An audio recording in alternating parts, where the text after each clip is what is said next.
ትጠየቃለህ አንድ ጥያቄ ከነብዩና ከልጆች ከነብዩና ከአባት ከነብዩና የዱንያው ማፊያ ዱንያ እንዲህ ብትሆን ዱንያው ማፊያና ከነብዩ የትነው ምትወድ ያለ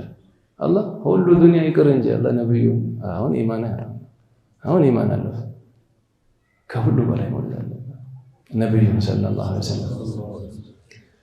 طيب እንዴት ሰሃባዎች ይከሱ እኮ ነበር አላህ حالته እኮ የተቀየረ አለ በረሱል ፍቅር ናፍቆት ያያቸዋል መስጂድ ቤት ሲሄድ እንደገና ይናፍቁታል ያንሶ አኺራ ተዛለው ደግሞ አኺራ ላይ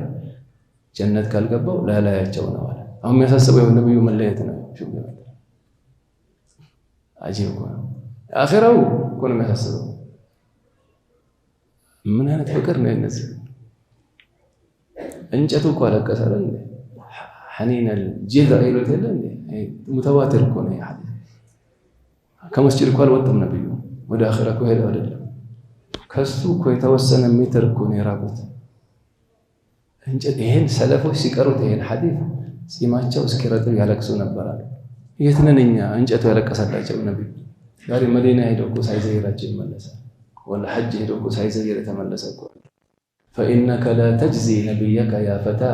ولو جئته سعيا على العين سائر تونا بأجره بعينه ترامده نبي قاهد سلام بالتلاته وجزاءه تكفل أنت بلو يدم ولا أنت بلو يهون الله فكره الجوان يلبسهم قلبه